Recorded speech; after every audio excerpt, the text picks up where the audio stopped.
ಕೊಡ್ತಾ ಇದ್ವಿ. ಸೊ ನಮ್ಮ ವಿಶ್ವವಿದ್ಯಾಲಯದಲ್ಲಿ ಬೇರೆ ಬೇರೆ ಡಿಗ್ರಿ ಪಡೆದಂಥವರು BA, BSc, BCom, MA, MSc ಜೊತೆಗೆ PhD ಮಾಡಿರುವಂಥವರು ವಿವಿಧ ಕ್ಷೇತ್ರಗಳಲ್ಲಿ ದೇಶ ವಿದೇಶಗಳಲ್ಲಿ ಕೂಡ ಉನ್ನತ ಸ್ಥಾನಮಾನದಲ್ಲಿದ್ದಾರೆ. ಈಗ ವಿಶ್ವವಿದ್ಯಾಲಯವು ಉನ್ನತ ಶಿಕ್ಷಣ ವಂಚಿತರಿಗೆ ವಿದ್ಯೆಯನ್ನು ದಾರಿಯಲ್ಲಿ ಶಿಕ್ಷಣಮುಖಿಯಾಗಿ ಉದ್ಯೋಗಮುಖಿಯಾಗಿ ಸಮಾಜಮುಖಿಯಾಗಿ ಕಾರ್ಯವನ್ನು ನಿರ್ವಹಿಸ್ತಾ ಇರೋದು ತಮ್ಮೆಲ್ಲ. ಕರ್ನಾಟಕ ರಾಜ್ಯ ಮುಕ್ತ ವಿಶ್ವವಿದ್ಯಾಲಯವು ದೂರ ಶಿಕ್ಷಣ ನೀಡುವ ಕರ್ನಾಟಕದ ಏಕಮಾತ್ರ ವಿಶ್ವವಿದ್ಯಾಲಯ. ಸೊ ಇಡೀ ಕರ್ನಾಟಕದಲ್ಲಿ KSOU ಅಥವಾ ಕರ್ನಾಟಕ ರಾಜ್ಯ ವಿಶ್ವವಿದ್ಯಾಲಯ ಒಂದು ಮಾತ್ರ ದೂರ ಶಿಕ್ಷಣವನ್ನು ನಾವು ಕೊಡ್ತಾ ಇದ್ದೇವೆ. ಬೇರೆ ಯಾವುದೇ ಕನ್ವೆನ್ಷನಲ್ ಯೂನಿವರ್ಸಿಟೀಸ್ ಏನಿರೋಲ್ಲ ಅವರಿಗೆ ಇದು ಅವಕಾಶ ಇಲ್ಲ. ಜೊತೆಗೆ ನಮ್ಮ ವಿಶ್ವವಿದ್ಯಾಲಯದಲ್ಲಿ ಕೊಡುವಂತಹ ಪ್ರತಿಯೊಂದು ಡಿಗ್ರಿಗಳು ಕೂಡ UGC ಮಾನ್ಯತೆಯನ್ನು ಹೊಂದಿವೆ. ನಮ್ಮ ವಿಶ್ವವಿದ್ಯಾಲಯದ ಡಿಗ್ರಿಗಳಿಗೂ ಮತ್ತು ಬೇರೆ ವಿಶ್ವವಿದ್ಯಾಲಯದ ಡಿಗ್ರಿಗಳಿಗೂ ಯಾವುದೇ ಒಂದು ವ್ಯತ್ಯಾಸ ಇಲ್ಲ. ಯಾವುದೇ ಸರ್ಕಾರಿ ಜಾಬ್ ಇರ್ಬೋದು, ಕಾಂಪಿಟೇಟಿವ್ ಎಕ್ಸಾಮಿನೇಷನ್ಸ್ ಇರ್ಬೋದು, ಎಲ್ಲದನ್ನೂ ತಗೊಳ್ಳೋದಕ್ಕೂ ಕೂಡ ನಮ್ಮ ವಿದ್ಯಾರ್ಥಿಗಳಿಗೆ ಅವಕಾಶ. ಕರ್ನಾಟಕದಲ್ಲಿ ಕರ್ನಾಟಕ ರಾಜ್ಯ ಮುಕ್ತ ವಿಶ್ವವಿದ್ಯಾಲಯವು ತುಂಬಾ ಅತ್ಕೃಷ್ಟವಾದ ವಿಶ್ವವಿದ್ಯಾಲಯ ಅಂತ ಹೇಳಲಿಕ್ಕೆ ಇಷ್ಟಪಡ್ತಿದ್ದೀನಿ.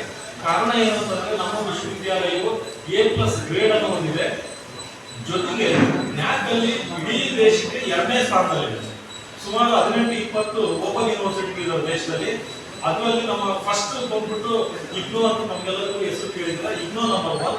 ಸೊ ನಮ್ಮ KSOU ನಂಬರ್ 2 2ನೇ ಸ್ಥಾನದಲ್ಲಿ ಡಿಗ್ರಿಗಳು, PGಗಳು, PhDಗಳು. ಅದರ ಜೊತೆಗೆ ನಮ್ಮ ವಿಶ್ವವಿದ್ಯಾಲಯವು NSDC ಜೊತೆಗೆ ಒಡಂಬಡಿಕೆ ಮಾಡ್ಕೊಂಡ್ಬಿಟ್ಟು ನಾವು ಕೌಶಲ್ಯಾಭಿವೃದ್ಧಿಗೆ ಸಂಬಂಧಪಟ್ಟಂತಹ ಕೋರ್ಸ್ಗಳು ಕೂಡ ನಾವು ಮಾಡ್ತಾ ಇದೀವಿ. ಎಲ್ಲ ವಿದ್ಯಾರ್ಥಿಗಳು ಕೂಡ ನಾವು ಕೌಶಲ್ಯಾಭಿವೃದ್ಧಿಗೆ ಸಂಬಂಧಪಟ್ಟಂಗೆ ನಾವು ಪೇಪರ್ಗಳನ್ನು ಕೂಡ ಇಂಟ್ರೊಡ್ಯೂಸ್ ಮಾಡಿದ್ದೀವಿ. ಇದು ಕೂಡ ಒಂದು ಕರಿಕ್ಯುಲಮ್ನ ಒಂದು ಪಾರ್ಟ್ ಆಗಿದೆ ಅಂತ ಹೇಳೋದಕ್ಕೆ ಇಷ್ಟಪಡ್ತಿದ್ದೀನಿ. BA, BCom ಇಲ್ಲ ಬೇರೆ ಯಾವುದೇ ಒಂದು ಪದವಿ ಕನ್ವೆನ್ಷನಲ್ ಯೂನಿವರ್ಸಿಟಿ, ರೆಗ್ಯುಲರ್ ಯೂನಿವರ್ಸಿಟಿಯಲ್ಲಿ ಮಾಡ್ತಾ ಇದ್ರೆ ನಮ್ಮಲ್ಲಿ ಬಂದು ಅವರಿಗೆ ಇಷ್ಟವಾದಂತಹ ಇನ್ನೂ ಒಂದು ಸಬ್ಜೆಕ್ಟ್ ಅಲ್ಲಿ ಕೂಡ ಓದೋದಕ್ಕೆ ಅವಕಾಶ ಇದೆ. ಅವರು ಇನ್ನೊಂದು 2ನೇ ಡಿಗ್ರಿನೂ ಕೂಡ ಮಾಡ್ಬೋದು, 2ನೇ PGನೂ ಮಾಡ್ಬೋದು. ಅದ್ರ ಜೊತೆಗೆ UG ಸರ್ಟಿಫಿಕೇಟ್ ಇರ್ಬೋದು, UG ಡಿಪ್ಲೊಮಾ ಇರ್ಬೋದು, ಇಲ್ಲ PG ಸರ್ಟಿಫಿಕೇಟ್ ಇರ್ಬೋದು, PG ಡಿಪ್ಲೊಮಾ ಇರ್ಬೋದು, ಅಥವಾ B.Ed ಕೂಡ ಯಾರಾದರೂ ಟೀಚರ್ಸ್ ಏನಾದರೂ ಇದ್ರೆ ಅವರು ನಮ್ಮಲ್ಲಿ B.Ed ಕೂಡ ಮಾಡೋದಕ್ಕೆ ಕೂಡ ಅವಕಾಶ ಇದೆ. ಈಗಾಗಲೇ ಕರ್ನಾಟಕ ರಾಜ್ಯ ಮುಕ್ತ ವಿಶ್ವವಿದ್ಯಾಲಯದಲ್ಲಿ ಪದವಿ ಮತ್ತು ಸ್ನಾತಕೋತ್ತರ ಪದವಿ ಶಿಕ್ಷಣ ಪಡೆದ ಸಾವಿರಾರು ವಿದ್ಯಾರ್ಥಿಗಳು ಆಯ್ಕೆಯಾಗಿದ್ದಾರೆ. ಮುಂದುವರೆದು ಸಮಾಜ ಸೇವಕರು ಇರ್ಬೋದು, ರಾಜಕೀಯ ಚಿಂತಕರಿರ್ಬೋದು, ಸಾಧು ಸಂತರಿರ್ಬೋದು, ನಮ್ಮ ಮುಕ್ತ ವಿಶ್ವವಿದ್ಯಾಲಯದಲ್ಲಿ ಉನ್ನತ ವಿದ್ಯಾಭ್ಯಾಸ ಮಾಡುತ್ತಿರುವುದು ಹೆಮ್ಮೆಯ ವಿಷಯ. ನೀವೆಲ್ಲರಿಗೂ ಗೊತ್ತಿರಬೇಕು, ಕರ್ನಾಟಕದ ಪ್ರಸ್ತುತ ಮಾನ್ಯ ಮುಖ್ಯಮಂತ್ರಿಗಳು ಕೂಡ ನಮ್ಮ ವಿಶ್ವವಿದ್ಯಾಲಯದಲ್ಲಿ ರಾಜ್ಯಶಾಸ್ತ್ರ ವಿಭಾಗದಲ್ಲಿ ಅವರು ಸ್ನಾತಕೋತ್ತರ ಪದವಿಯನ್ನು ಪಡ್ಕೊಂಡಿದ್ದಾರೆ. ಈ ಉಮಾಶ್ರೀ ಅವರು ಕೂಡ ನಮ್ಮಲ್ಲಿ ಡಿಗ್ರಿ ಪಡ್ಕೊಂಡಿದ್ದಾರೆ.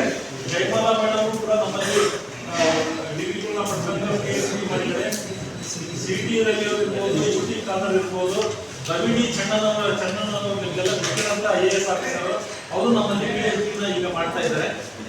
ಈಗ ನಮ್ಮ 2026-27 ಜುಲೈ ಅವಧಿಗೆ UGC ಅನುಮೋದಿತ 65 ODM ದೂರ ಶಿಕ್ಷಣ ಕೋರ್ಸ್ಗಳಿಗೆ ನಾವು ಪ್ರೋಗ್ರಾಮ್ಗಳಿಗೆ ಅಡ್ಮಿಷನ್ ಕೊಡ್ತಾ ಇದ್ದೀವಿ. ಅದ್ರ ಜೊತೆಗೆ 10 ಆನ್ಲೈನ್ ಪ್ರೋಗ್ರಾಮ್ಗಳಿಗೂ ಕೂಡ ಈಗ ನಾವು ಈಗ ಪ್ರವೇಶ ಈಗ ಸಾಮುದಾಯಿಕ ವಿವಿಧ ವೈಸ್ ಚಾನ್ಸಲರ್ ಕೇವಲ 27 ದಿವಸಗಳಲ್ಲಿ ಮಾಡಿದ್ದಾರೆ. ಅವರಿಗೆ ನೂತನವಾಗಿ ಬಂದಿರೋದ್ರಿಂದ ನಾವು ಪ್ರಾದೇಶಿಕ ನಿರ್ದೇಶಕರು ಮತ್ತು ಎಲ್ಲ ವಿಶ್ವವಿದ್ಯಾಲಯ ಪರವಾಗಿ ಒಂದು ಅಭಿನಂದನೆಯನ್ನು ನಿಮ್ಮ ಮುಂದೆ ಇಟ್ಕೊಂಡಿದ್ದೀವಿ. ಮಾಧ್ಯಮ ಮಿತ್ರರು